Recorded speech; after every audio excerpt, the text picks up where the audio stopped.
Hi, I'm Dr. G, a clinical psychologist and specializing in couples and sex addiction.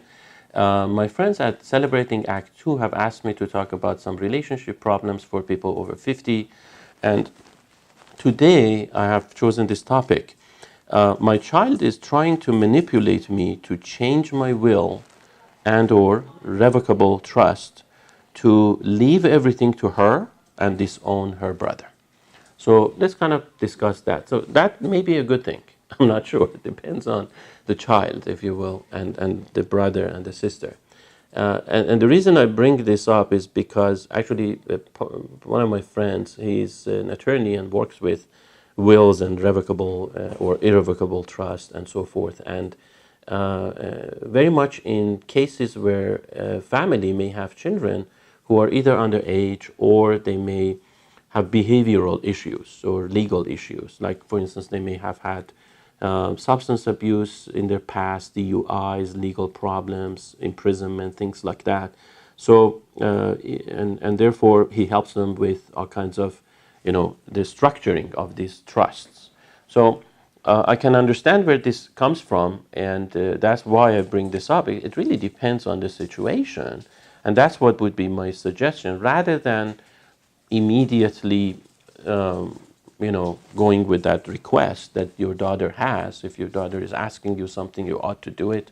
Or if she's trying to manipulate you, you should just kind of shut her off or up or, or follow her advice. It's not as black and white.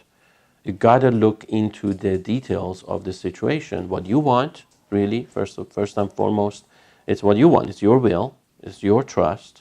It's nobody else's, primary asset. It's your primary asset, and you're the one who has worked hard to build that. So the idea here is, what do you want, and how can you implement that? Is there some grain of truth to what she says about her brother? Maybe there is. Maybe there's some behavioral issues that are going on that she's rightfully concerned about those. Maybe there is not. So again, here, as I usually say, kind of the golden key or grail to the holy grail to most problems is good communication, is having a dialogue. So here I want to put my finger on the word manipulation. When you address manipulation, when you are worried about manipulation, what's manipulation? Manipulation is a very skillful art of persuasion, which is part of communication. But it's only one form of communication. And so the fact that you may feel, somebody who says that, if that's you may feel manipulated, that means that you're really just engaging in one type of communication and you're not utilizing the other types of communication. And the way we can overcome that, if we feel that we are being manipulated, is that we have to engage in a more skillful type of communication type called dialogue. There are very specific components that lead a conversation out of a debate or manipulative type of a conversation into a more equal and balanced type of a conversation that is named dialogue, which is really structured to make both parties feel understood. In this case, when you're talking about a child manipulating a parent, the goal here is for the child to feel understood in a one-way fashion, with parent just agreeing and following suit. And that's a one-way agreement, one-way understanding, one-way communication. That's why it's being labeled manipulation. And when we reverse that, when we open the opportunity of having a two-way communication, a two-way understanding, because that's really the goal, is for both to be understood, then we basically disable manipulation. We kind of crush it. There's no manipulation going on anymore. There's only a good dialogue, good understanding, and out of that type of a conversation, what develops is actually a better relationship. You know, if you engaged, and let me give you some examples because I don't want it to be too theoretical. So the daughter may kind of repeatedly point out certain good reasons why you should change your mind and change your will.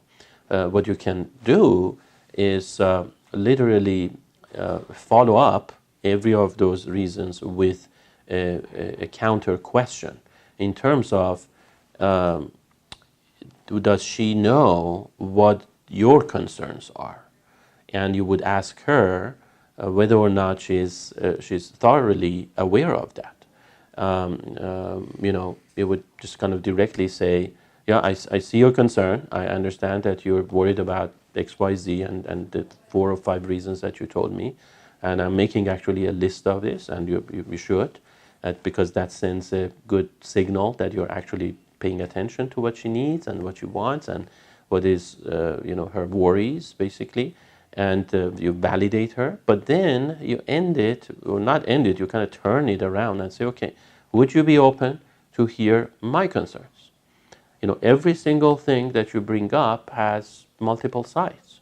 I get your side, but it has multiple sides. It has my side, it has your brother's side, it has, you know, my son's side. There's much more to it. Probably there are legal, financial, other aspects to it that need to be discussed.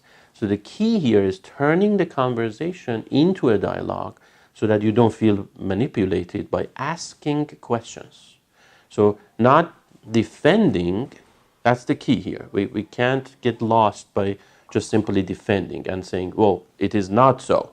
What you said is not true. What you said is not, you know, acceptable. What you said, da da da. That's just blatant refusal and you know, refuting someone's perspective and rejecting their point.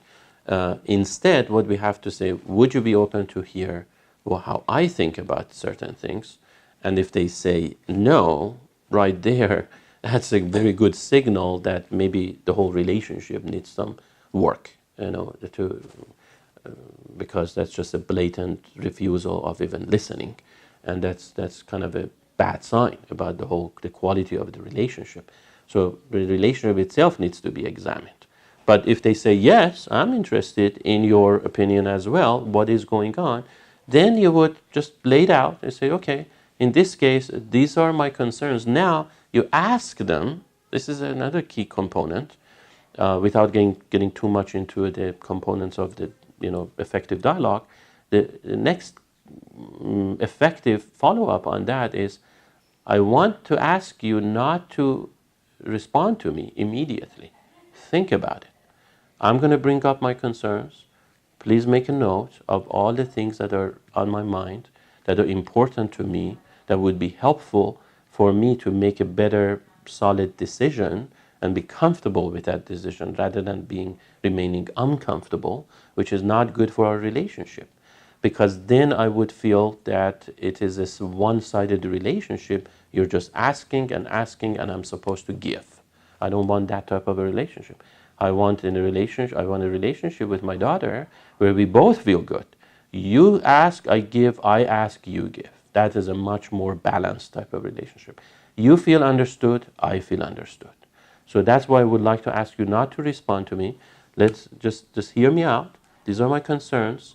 And then let's take a break and just, you know, give it a few days, think about those. And then what I would like you to do also is summarize. You know, next time, after a couple of days when we meet, let's set up another time and schedule and meet again. And I would like you to actually come back with a summary of what you heard I said, of what you think is important to me, of what you believe worries me. I want to hear those. I want to hear it from your mouth, using your vocabulary, your mindset, your reasoning.